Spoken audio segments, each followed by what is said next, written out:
പിതാവിന്റെയും പുത്രന്റെയും പരിശുദ്ധാത്മാവിന്റെയും നാമത്തിൽ ആമേൻ. എന്റെ പ്രിയപ്പെട്ടവരെ, ഇന്ന് ഓഗസ്റ്റ് 11 തീയതി ചൊവ്വാഴ്ച. അമ്മേ പരിശുദ്ധ അമ്മേ, അമ്മേ പരിശുദ്ധമേ, ദൈവമാതാവേ, കൃപാസനത്തിലൂടെ ഞങ്ങൾക്കും ഞങ്ങളുടെ ദേശത്തിനും അമ്മ മധ്യസ്ഥം തേടി തന്ന എല്ലാ അനുഗ്രഹങ്ങൾക്കും കൃപകൾക്കും ഞങ്ങളിപ്പോൾ ഹൃദയം നിറഞ്ഞ നന്ദി പറയുന്നു. അമ്മേ പരിശുദ്ധമേ, ദൈവമാതാവേ, 2004 ഡിസംബർ 7 ഉച്ചകഴിഞ്ഞ് 2:30 കൃപാസനത്തിൽ സംഭവിച്ച അമ്മയുടെ പ്രത്യക്ഷപ്പെടലിനെക്കുറിച്ച് തിരുസഭയ്ക്ക് സമർപ്പിച്ചിരിക്കുന്ന പഠനരേഖകളുടെ മേൽ സഭാത്മകമായ പഠനം ആരംഭിക്കുവാൻ ഞങ്ങൾ പ്രാർത്ഥിക്കുന്നു. അമ്മേ പരിശുദ്ധമേ, ഭൂസ്വർലോകങ്ങളുടെ രാജ്ഞിയായ അങ്ങേയ്ക്ക് ഭൗമസംരക്ഷണത്തിനായി പ്രപഞ്ചപ്രകൃതിയെ തന്നെ തിരുസഭ പ്രതിഷ്ഠിക്കുവാൻ ഈ പ്രത്യക്ഷീകരണം വഴി ഇടയാക്കണമേ. പരിശുദ്ധമേ, ജപമാല മാതാവേ, സകല കൃപാസനം പ്രാർത്ഥനയോടും ചേർത്ത് ഞങ്ങളിപ്പോൾ പ്രാർത്ഥിക്കുന്ന ഈ കുടുംബത്തിന്റെ പ്രത്യേക നിയോഗം പറ മക്കളെ.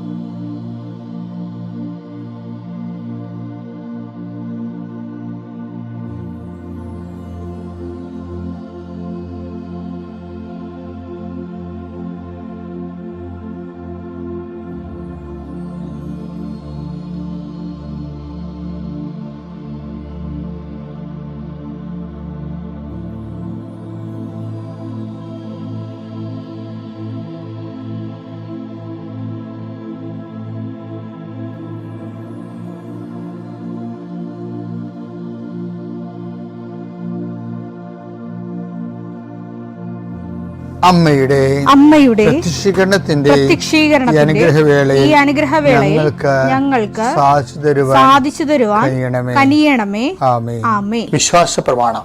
സർവശക്തനായ പിതാവും ആകാശത്തിന്റെയും ഭൂമിയുടെയും സൃഷ്ടാവുമായ ദൈവത്തിൽ ഞാൻ വിശ്വസിക്കുന്നു. അവിടുത്തെ ഏകപുത്രനും ഞങ്ങളുടെ കർത്താവുമായ ഈശോമിശിഹായിലും ഞാൻ വിശ്വസിക്കുന്നു. ഈ പുത്രൻ പരിശുദ്ധാത്മാവിനാൽ ഗർഭസ്ഥനായി കന്യകാമറിയത്തിൽ നിന്ന് പിറന്ന് പൊന്തിയോസ് പീലാത്തോസിന്റെ കാലത്ത് പീഡകൾ സഹിച്ച് കുരിശിൽ തറയ്ക്കപ്പെട്ട് മരിച്ച് അടക്കപ്പെട്ട് പാതാളങ്ങളിൽ ഇറങ്ങി മരിച്ചവരുടെ ഇടയിൽ നിന്ന് 3-ാം നാൾ ഉയർത്ത് സ്വർഗത്തിലേക്ക് എഴുന്നള്ളി സർവശക്തിയുള്ള പിതാവായ ദൈവത്തിന്റെ വലതുഭാഗത്തിരിക്കുന്നു. അവിടെ നിന്ന് ജീവിക്കുന്നവരെയും മരിച്ചവരെയും വിധിക്കുവാൻ വരുമെന്നും ഞാൻ വിശ്വസിക്കുന്നു. പരിശുദ്ധാത്മാവിലും ഞാൻ വിശ്വസിക്കുന്നു. വിശുദ്ധ കത്തോലിക്കാ സഭയിലും പുണ്യവാന്മാരുടെ ഐക്യത്തിലും പാപങ്ങളുടെ മോചനത്തിലും ശരീരത്തിന്റെ ഉയർപ്പിലും നിത്യമായ ജീവിതത്തിലും ഞാൻ വിശ്വസിക്കുന്നു. ആമേൻ. സുഖസ്ഥനായ ഞങ്ങളുടെ പിതാവേ, അങ്ങയുടെ നാമം പൂജിതമാകണമേ. അങ്ങയുടെ രാജ്യം വരണമേ. അങ്ങയുടെ തിരുമനസ് സ്വർഗത്തിലെ പോലെ ഭൂമിയിലും ആകണമേ. അന്നു വേണ്ടുന്ന ആഹാരം ഇന്ന് ഞങ്ങൾക്ക് തരണമേ. ഞങ്ങളോട് തെറ്റ് ചെയ്യുന്നവരോട് ഞങ്ങൾ ക്ഷമിക്കുന്നത് പോലെ ഞങ്ങളുടെ തെറ്റുകൾ ഞങ്ങളോടും ക്ഷമിക്കണമേ. ഞങ്ങളെ പ്രലോഭനത്തിൽ ഉൾപ്പെടുത്തരുതേ, തിന്മയിൽ ഞങ്ങൾ രക്ഷിക്കണമേ. ആമേൻ. നന്മ നിറഞ്ഞ മറിയമേ, സ്വസ്തി. കർത്താവ് അങ്ങയുടെ കൂടെ സ്ത്രീകളിൽ അങ്ങ് അനുഗ്രഹിക്കപ്പെട്ടവളാകുന്നു. അങ്ങയുടെ ഉദരത്തിൻ ഫലമായി ഈശോ അനുഗ്രഹിക്കപ്പെട്ടവനാകുന്നു. പരിശുദ്ധ മറിയമേ, തമ്പുരാന്റെ അമ്മേ, പാപികളായ ഞങ്ങൾക്ക് വേണ്ടി ഇപ്പോഴും ഞങ്ങളുടെ മരണസമയത്തും തമ്പുരാനോട് അപേക്ഷിക്കണമേ. ആമേൻ. കർത്താവേ, നിന്റെ ഉന്നതമായ നാമത്തിന് സ്തോത്രം ചെയ്യുന്നു. കർത്താവേ, നിന്റെ വിശുദ്ധ പൗരോഹിത്യത്തെ മഹത്വപ്പെടുത്തണമേ.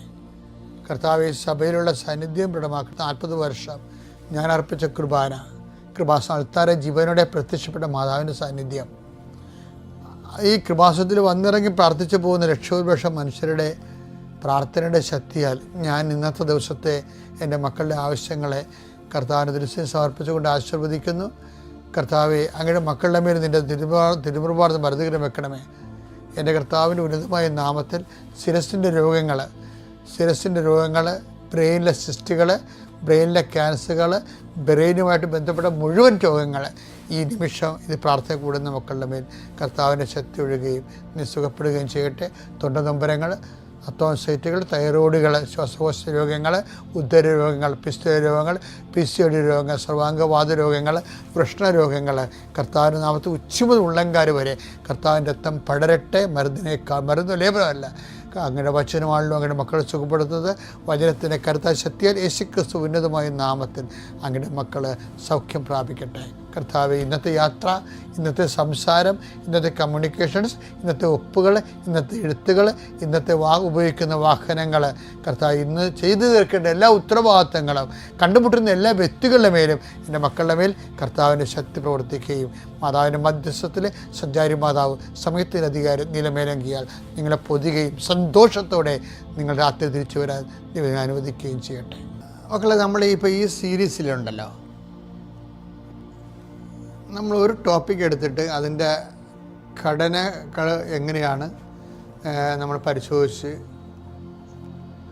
എങ്ങനെയാണ് കൃപയിൽ വളരുന്നതെന്ന് നോക്കുകയാണ്. അതായത് ഇപ്പോൾ നമ്മളെ തന്ത്രം അതിൻ്റെ അകത്തുള്ള അവൻ്റെ നാമത്തിൽ വിശ്വസിക്കുന്നവർക്കെല്ലാം ദൈവമക്കളാകാനുള്ള കഴിവ് നൽകി. ഈ കഴിവെന്നാണ് കൃപയെന്ന് പറയണത്. കൃപയെന്ന് പറയണത് ആ യോഹന്നാൻ 1:12 നമ്മൾ 1:16 വരുമ്പോൾ അവൻ്റെ നാമത്തിൽ വിശ്വസിക്കുന്നവർക്കെല്ലാം കൃപയ്ക്ക് മേൽ കൃപ ലഭിച്ചിരിക്കുന്നു. അപ്പോൾ മേൽകൃപ എന്ന് പറഞ്ഞാൽ അപ്പോൺ ഗ്രേസ്.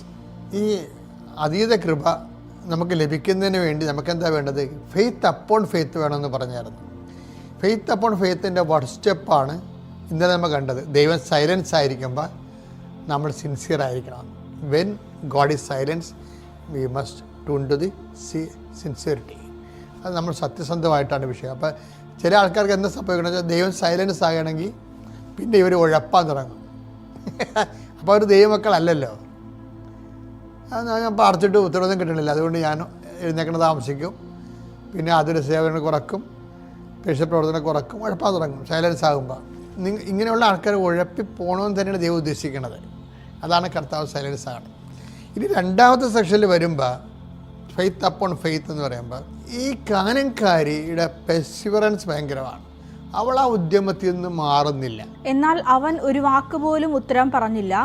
ശിഷ്യന്മാർ അവനോട് അഭ്യർത്ഥിച്ചു, അവളെ പറഞ്ഞയച്ചാലും അവൾ നമ്മളുടെ പിന്നാലെ വന്ന് നിലവിളിക്കുന്നു. അതെന്താ പ്രശ്നം വെച്ച് കഴിഞ്ഞാൽ, ഇവള് ശിഷ്യന്മാരുടെ അടുത്ത് ഒരു മധ്യസ്ഥ പ്രാർത്ഥന പോലെ പറഞ്ഞില്ലെങ്കിലും കണ്ണ് കാണിച്ച് കളയും. ഒന്ന് പറയാ എനിക്ക് വേണ്ടി പറയാൻ ആരുമില്ല, എനിക്ക് കർത്താവിനെ പരിചയമില്ല. അപ്പം കർത്താവിനെ പരിചയമില്ലാഞ്ഞിട്ട് പോലും ഇവള് കർത്താവിൻ്റെ കരുണയിൽ ഭയങ്കര വിശ്വാസമാണ്. ചില ആൾക്കാർ രക്ഷപ്പെടുന്നത് അങ്ങനെയാണ്. കർത്താവിനെക്കുറിച്ചൊന്നും അറിയത്തില്ല, പക്ഷെ ഒരു കാര്യം അറിയാം, കർത്താവ് കരുണയുള്ളവനാണെന്ന്. ക്രിസ്തുവിനെക്കുറിച്ച് എന്താണ് അടിസ്ഥാനപരമായിട്ട് അറിയേണ്ടതെന്ന് വെച്ചാൽ ദൈവത്തെക്കുറിച്ച് അറിയേണ്ടത് വെച്ചാൽ ദൈവം കരുണയുള്ളവനാണെന്ന് തന്നെയാണ് അറിയേണ്ടത്. അതുകൊണ്ട് ഇവൾ വിട്ടുപോരാൻ തയ്യാറല്ല. ദൈന്യതയോട് പത്രോസിനെ കണ്ണു കാണിച്ച് പറയും, എനിക്ക് വേണ്ടി ഒന്ന് സപ്പോർട്ട് ചെയ്യുക എന്ന് പറയും.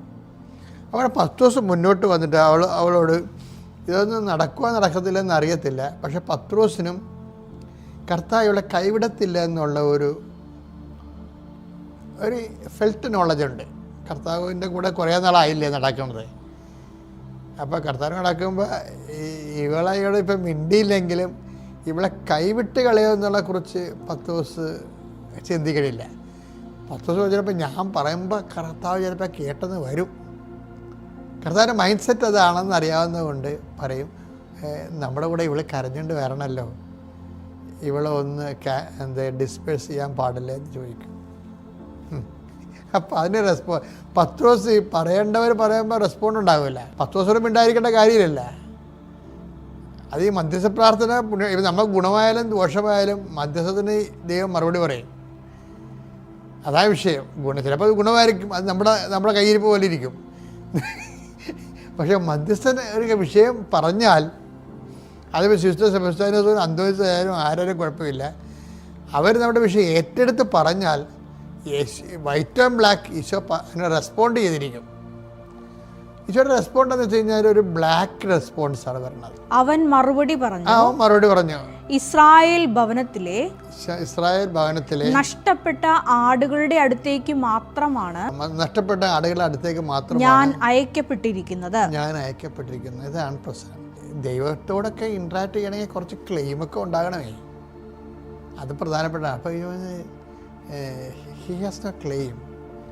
അവർക്കല്ല വചനം കൊടുത്തിരിക്കുന്നത്. വചനം യഹൂദനെയാണ് കൊടുത്തിരിക്കുന്നത്. അവനാണ് തിരഞ്ഞെടുക്കപ്പെട്ട ജനം. അവനാണ് മരുഭൂമിയിലുള്ള എല്ലാ പരീക്ഷകളും അതിജീവിച്ചവന് വാഗ്ദാന നാട് പ്രാപിച്ചവൻ. സോ അവനല്ല ഇത്. ഇവർക്ക് ദൈവമായിട്ട് ബന്ധമില്ല.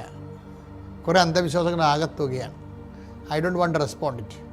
വളരെ നിശ്ചിതമായ രീതിയിൽ പറയുകയാണ്.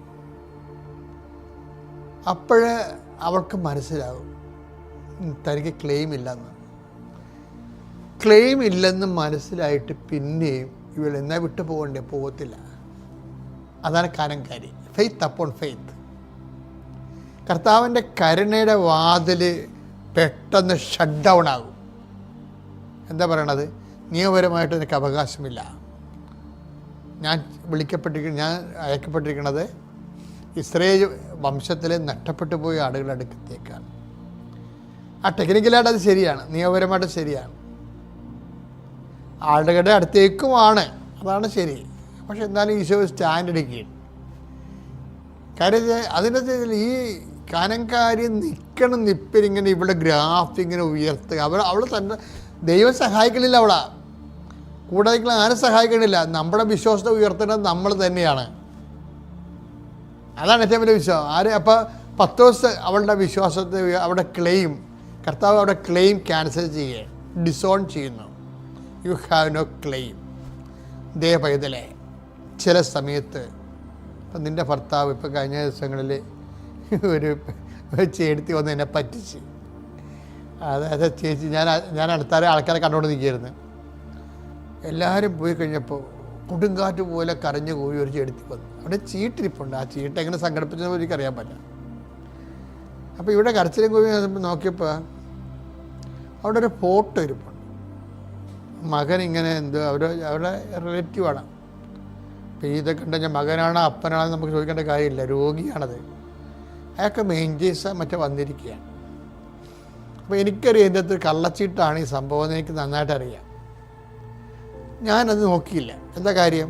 അവിടെ നമ്മളത് അതിനെ വിസ്തരിക്കുകയല്ല വേണ്ടത്. കരുണയുടെ കർത്താവിൻ്റെ അൾത്താരെ നിൽക്കുമ്പോൾ നമുക്ക് വേണ്ടത് എന്താണ്?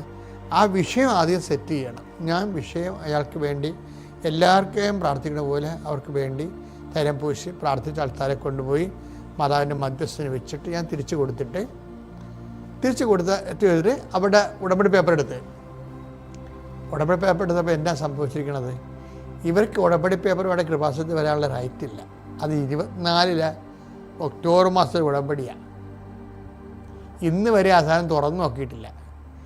ഇന്ന് കൊണ്ടുവന്ന് പുതുക്കിയിരിക്കുക. എന്താ കാര്യം? ഈ പേപ്പർ കാണിക്കാൻ വേണ്ടിയാണ്. She has no claim.